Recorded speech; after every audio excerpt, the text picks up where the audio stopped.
personne qui gaspille a l'impression que ce qu'il a n'est pas assez important. C'est-à-dire, ça, c'est pas grande chose. Donc, je peux dépenser. Vous savez, dans un bâtiment, il y a forcément un sac de ciment de 5 000 francs. Celui qui ne respecte pas 10 000 ne pourra jamais respecter 100 000. Celui qui n'a pas respecté 100 000 ne pourra jamais respecter 1 million. Quand vous savez d'où vous venez, il ne faut pas qu'il y ait un billet qui soit pour vous un billet inutile. La pauvreté vient de quoi? La pauvreté, c'est l'école de Dieu pour nous donner le sens de la valeur des choses. Quelqu'un qui n'a pas connu la pauvreté ne peut pas respecter les billets. C'est pourquoi Dieu te fait passer par un certain désert pour que le jour où tu seras béni, tu comprennes par toi-même. Même si tu en as beaucoup, tu comprennes qu'il y a eu un temps où tu manquais de ça. Souvent, quand Dieu crée un manque, c'est pour te redonner la valeur des choses, pour te réapprendre que ça, là, ce n'est pas aussi facile que ça. On ne plaisante pas un certain montant. Il y a des jours où avoir 10 000, c'est un miracle. Mais si tu es intelligent, tu vas voir qu'un jour, tu t'amusais à 10 000 francs. Donc, quand Dieu te fait passer par certaines étapes, il te fait passer par le désert, par le processus du feu, c'est pour t'apprendre dans ta vie, ta petite vie, là, c'est pour t'apprendre qu'à un certain moment, certaines choses ont de la valeur. C'est pourquoi les fils de riches deviennent pauvres. Ce qui fait que les fils des riches deviennent pauvres, qui dilapident, c'est qu'ils sont nés avec l'esprit de ce n'est pas trop important. Jésus était un père prospère, mais il apprenait à ses enfants le respect du peu. C'est pourquoi il a contraint les disciples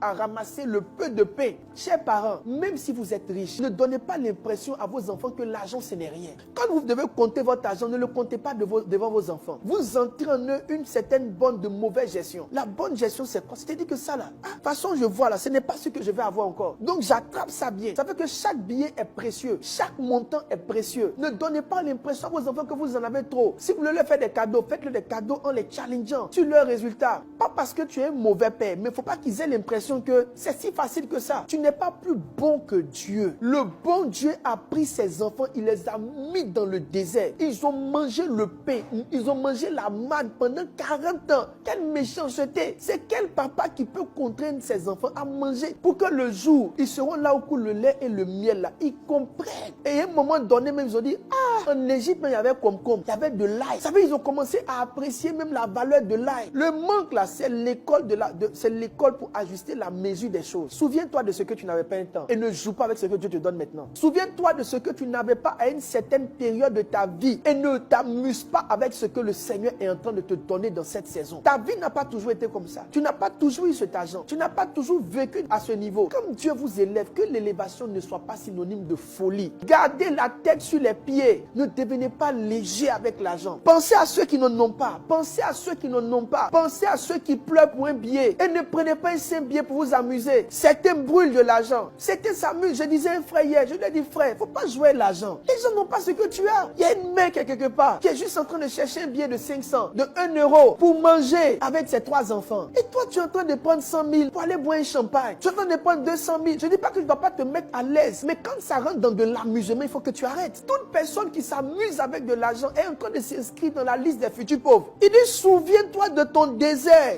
Il dit, ce grand et affreux désert. Quand tu as fait le grand et affreux désert, comme Dieu te met dans la main, chaque billet doit avoir sa valeur.